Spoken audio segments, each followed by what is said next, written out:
নমস্কার, আমি মিঠু। শুরু করছি নজরে রাজ্য। কানের মেশিনের বিশ্বস্ত প্রতিষ্ঠান Auditone speech and hearing clinic. কানে শুনতে না পাওয়া বা শুনতে সমস্যা, তোতলা বা অস্পষ্ট কথা, জন্ম থেকে কথা বলতে না পারা, অল্প বুদ্ধি, কথা ও কানের যে কোনো সমস্যার সঠিক সমাধান অডিটোন।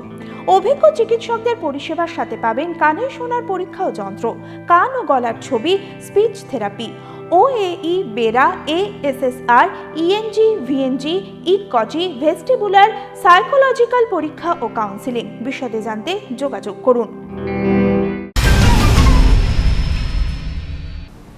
পুজোর সময় শহরে নিরাপত্তা জোরদার করা হয়েছে। উৎসবের মরশুমে শহরে গন্ডগোল বিক্ষোভ রুখতে সব রকম ব্যবস্থা নিয়ে রেখেছে লালবাজার কর্তৃপক্ষ। শুক্রবার পুজোর গাইড ম্যাপ উদ্বোধনে লালবাজারের কমিশনার বনোজ ভার্মা বলেন, পুজোয় শহরে যাতে কোনো রকম গন্ডগোল না হয়, মানুষ যাতে শান্তিপূর্ণভাবে ঠাকুর দেখতে পারে, তার জন্য ব্যবস্থা করা হয়েছে।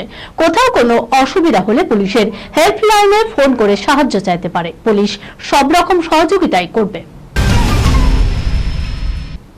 চোখ রাঙাচ্ছে নিম্নচাপ, তাই পুজোর আগে শেষ শনিবার কেনাকাটার পরিকল্পনা থাকলেও তাতে বাদ সাধতে পারে বৃষ্টি। দক্ষিণবঙ্গের 8 জেলায় ভারী বৃষ্টির সম্ভাবনা রয়েছে।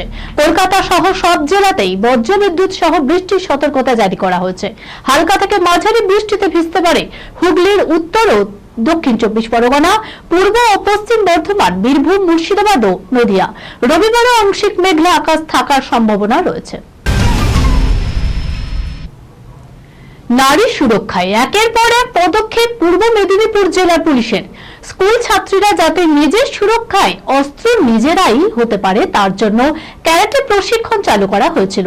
এবার মাতৃশক্তির সুরক্ষায়, মহিলাদের নিরাপত্তায় পিঙ্ক মোবাইল ভ্যান পরিষেবা চালু করল পূর্ব মেদিনীপুর জেলা পুলিশ। এর ফলে ইফটেজিং ও ছিনতাই থেকে শুরু করে ধর্ষণের মতো অপরাধকেও আটকানো যাবে।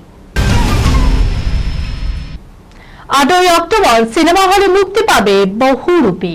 তার আগে বহুরূপীর সাজে রাজ চক্রবর্তী ও শুভশ্রী গঙ্গোপাধ্যায়ের বাড়িতে হাজির শিবপ্রসাদ মুখোপাধ্যায়। শুধু তাই নয়, বন্ধুকে নিয়ে কোমর দিয়ে নাচলেন তিনি। এরপর বলে উঠলেন, আবার বিয়ে দিয়ে দেব। আসলে নন্দিতা রায় ও শিবপ্রসাদ মুখোপাধ্যায়ের সিনেমা যেমন আলাদা, তেমনি বৈচিত্র্যময় তাদের প্রচারের ধরনও। এই খবরের সঙ্গে শেষ করলাম আজকের নজরে রাজ্য। আপনারা দেখছেন টিভি 24 বাংলা, সংবাদ বিনোদন সারাদিন সারাক্ষণ।